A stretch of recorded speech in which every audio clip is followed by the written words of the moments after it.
விஸ்வாமித்திரர் அருள்புரியும் விஜயாபதி. விஜயம் என்றால் வெற்றி, பதி என்றால் இடம், விஜயாபதி என்றால் வெற்றிக்கான இடம் என்று பொருள். இந்தியாவிலேயே விஸ்வாமித்திரர் மகரிஷிக்கு தனி கோயில் இருப்பது விஜயாபதியில்தான். கடற்கரையை நோக்கி கையில் கமண்டலத்துடனும் கழுத்தில் ருத்ராட்ச மாலையுடனும் விஸ்வாமித்திரர் மகரிஷி கம்பீரமாக காட்சியளிக்கிறார். இத்தலம் திருநெல்வேலி மாவட்டம் ராதாபுரத்திலிருந்து 10 கிலோமீட்டர் தொலைவில் உள்ளது. இந்த திருத்தலத்தில் நவகலச யாகம் செய்பவர்களுக்கு 64 வகையான தோஷங்கள் நிவர்த்தியாகும்.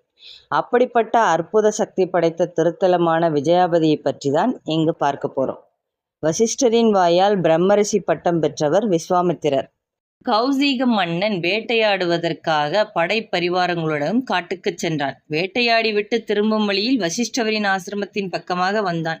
இதை பார்த்த வசிஷ்டர் கௌசிக மன்னனையும் படை வீரர்களையும் எனது இல்லத்தில் உணவருந்தி செல்ல வேண்டும் என்று கூறினார். அதற்கு கௌசிகன், எனக்கும் என் படை வீரருக்கும் உங்களால் உணவு பரிமாற முடியாது என்று கூறினான். என்னால் முடியும் மன்னா, நீங்கள் உங்கள் படை வீரர்களுடன் சற்று இளைப்பாருங்கள், சற்று நேரத்தில் உங்களுக்கு அறுசுவை விருந்து தயாராகிவிடும் என்றார். பிறகு அவர் ஆசிரமத்தின் பின்புறம் இருந்த காமதேனுவிடம் சென்று வந்திருக்கும் அனைவருக்கும் அறுசுவை விருந்து தயார் செய்து பணிப்பெண்கள் மூலம் பரிமாற வேண்டும் என்றார். அப்படியே சற்று நேரத்தில் அறுசுவை விருந்தும் தயாரானது. பரிமாறுவதற்கு பணிப்பெண்களும் வந்தனர். வசிஷ்டரின் ஆசிரமத்தில் இப்படி ஒரு தெய்வீக பசி இருப்பதை கண்ட கௌசிகன், கேட்டதை தரும் அட்சய பாத்திரமான காமதேனு சாதாரண முனிவரான உங்களிடம் இருக்கக்கூடாது, மன்னனான என்னிடம்தான் இருக்க வேண்டும் என்று சொல்லி அந்த தெய்வீக பசுவை தனக்கு தருமாறு கேட்டார். அதுக்கு வசிஷ்டர் மறுத்துவிட்டார். வசிஷ்டரின் மகிமை தெரியாத கௌசிகன் தன்னுடைய படையை அனுப்பி அந்த பசுவை இழுத்து வருமாறு சொன்னான். அவர்கள் அனைவரும் எரிந்து சாம்பலாகும்படி வசிஷ்டர் சாபமிட்டார். படை வீரர்கள் அனைவரும் எரிந்து சாம்பலானார்கள். வசிஷ்டரின் தவ வலிமையை உணர்ந்து கொண்ட கௌசிகன், தங்களுக்கு எப்படி இந்த வலிமை கிடைத்தது? தங்களைப் போலவே நானும் பிரம்மரிஷியாக வேண்டும், அதற்கு நான் என்ன செய்ய வேண்டும் என்று கேட்டான். கடுமையாக தவம் இயற்றினால் மட்டும் பிரம்மரிஷி பட்டம் கிடைக்கும், உன்னால் அப்படி கடும் தவம் புரிய முடியாது என்று வசிஷ்டர் சொன்னார்.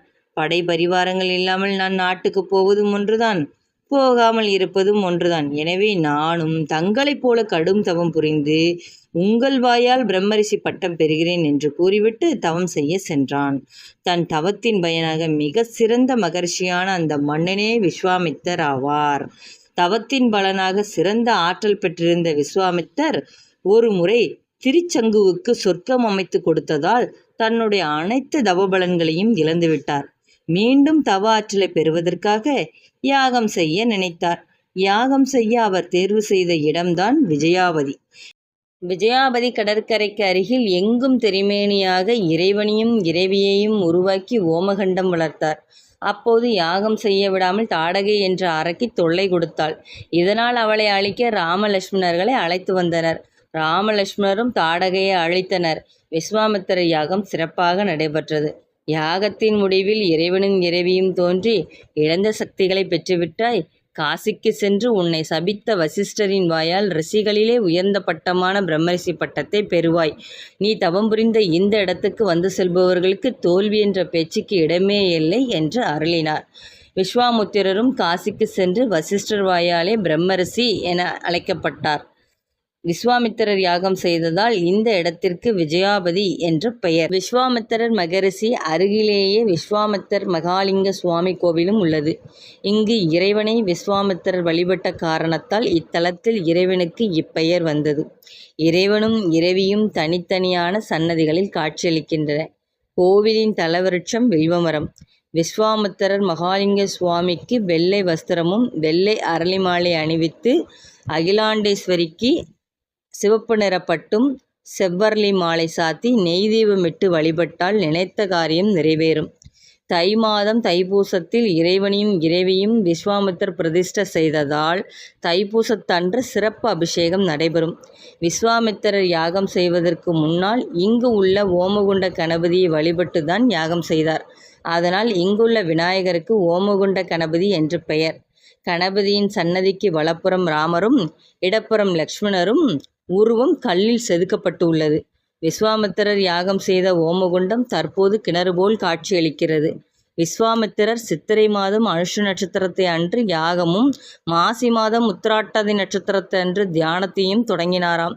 விஸ்வாமித்திரரின் ஜென்ம நட்சத்திரமான விசாகமும் ஒவ்வொரு மாதமும் அனுசம், உத்திராட்டாதி, விசாகம் ஆகிய நட்சத்திரங்களில் பௌர்ணமி தினத்தன்றும் விஸ்வாமித்தருக்கு சிறப்பு அபிஷேகம், புஷ்ப அர்ச்சனையும் நடைபெறுகின்றன.